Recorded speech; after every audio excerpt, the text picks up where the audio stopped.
Hello, Romans here and welcome to another music review. I review every album from a viewpoint of a musician, as I'm a singer, songwriter and bass player for my own group Jakobe, and more than 3.5 years ago we released our debut album called Pursuits in Life.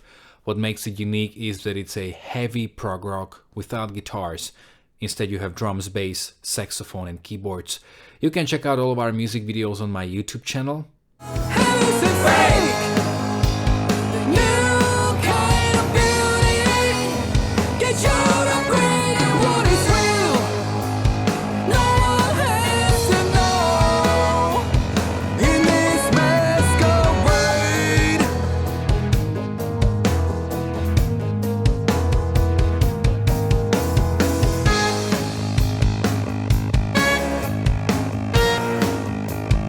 And in the description of all these videos you will find all the information about where is the record available.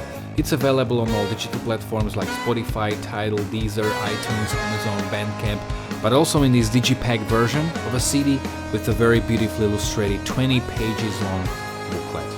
So in case you want one, all you need to do is contact me via email, on Facebook or on Instagram, or you can get one through Bandcamp as well. And today I'm going to review the new album from Swallow the Sun, Moonflowers. Music review. Music review. A little disclaimer before we start with this review. I actually discovered this band like a week ago, and their new album can be seen as an introduction to the band. My wife, on the other hand, she has been familiar with their music for a long time and she listened to them many years ago. So anyway, I've heard this album 5 times. It came out like 2 or 3 weeks ago.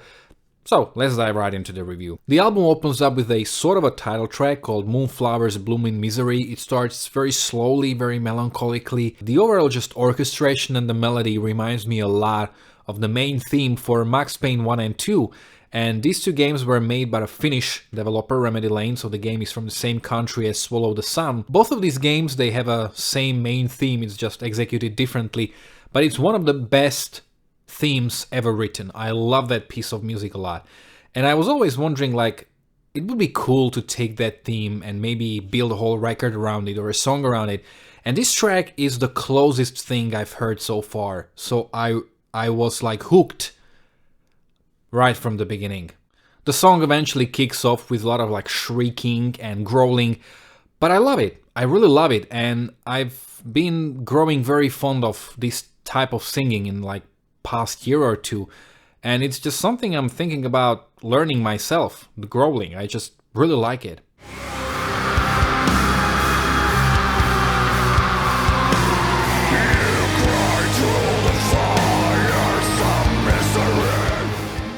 An interesting moment in this track is a guitar solo because it's so hopeful and it creates a big contrast towards pretty much the rest of the track.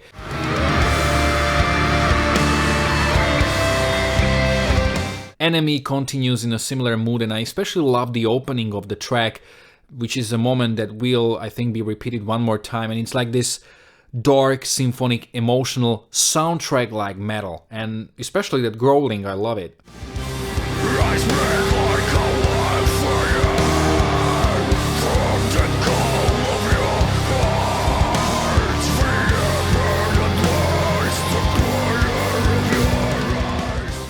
Despite the sample, the song is for the most part melodic with clean vocals. I just picked it because it was my favorite moment. Woven in Sorrow reminds me a lot of the Silent Lucidity from Queensryche, the melody, the deep voice. Blinded by the dark, I stared into the eyes I turned into. Almost every track plays with this contrast between almost like a gentle, emotional, painful parts and much heavier, more metal, dark moments. And when this song gets heavy, I just really love how slow it is, and that tempo, that slowness emphasizes the overall heaviness of the song and of the music.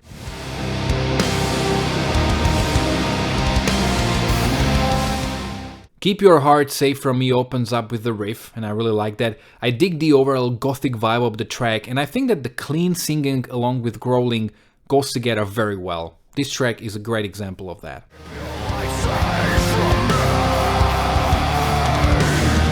Crown me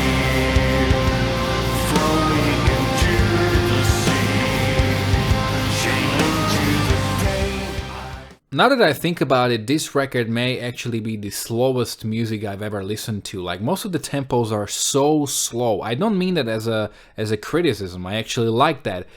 It just made me wonder that I still haven't heard so much different music in my life. In All Hallows Grief, we also have some female vocals, and this really brings Anathema to mind. It adds certain variety to the record, but at the same time it fits the record perfectly. It's a very moving and emotional piece.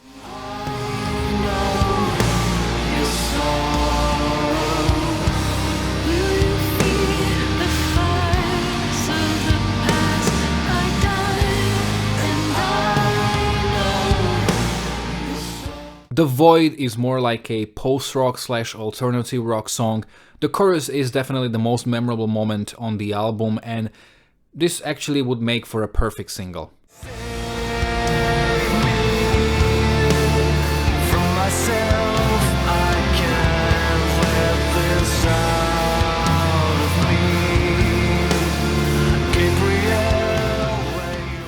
The Fight of Your Life starts acoustically, and even despite that, the song just fits the record, and the style and the sound is just the same as what we could hear so far.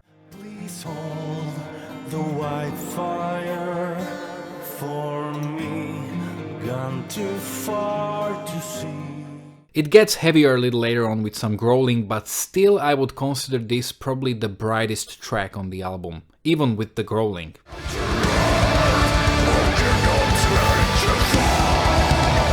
The orchestral beginning in the final track, This House Has No Home, is a very nice touch. It's a very nice touch. This house has no home. But then it goes all black metal.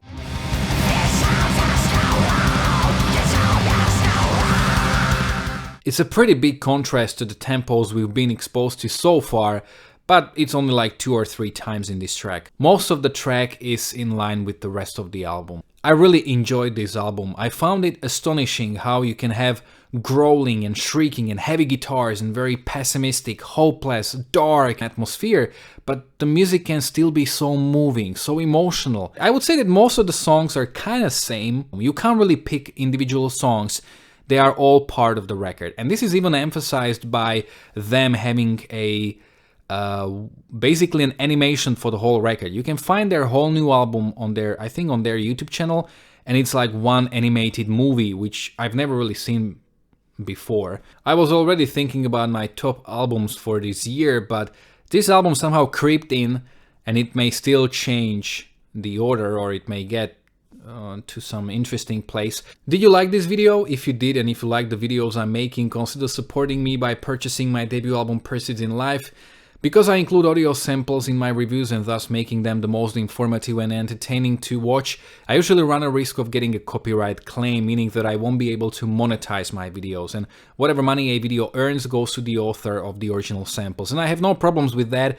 These artists and bands, they deserve all the support they can get, but these videos are extremely time consuming for me, so basically the best and the only way how you can support me is by buying my debut album Pursuits in Life. The second album is already finished, should come out sometime next year, and if you like emotional and moving and dark music, you can find stuff like that on both of these records. Have you heard this album already? If you have, you can let me know in the comment section below whether you agreed or disagreed with me. If you are a Swallow the Sun fan, you can let me know how well do you think it compares to their other records, maybe which one is your favorite one or which one should I listen to next, and I'm definitely checking their discography out. You can follow me on Facebook or on Instagram. You can find links to both in the description of this video below. Also, if you like this review, don't forget to like, to share, to subscribe. You can check out my own original music, my live performances, my very popular Worst to Best series, and quite a lot of other reviews and series as well. Thanks a lot for watching.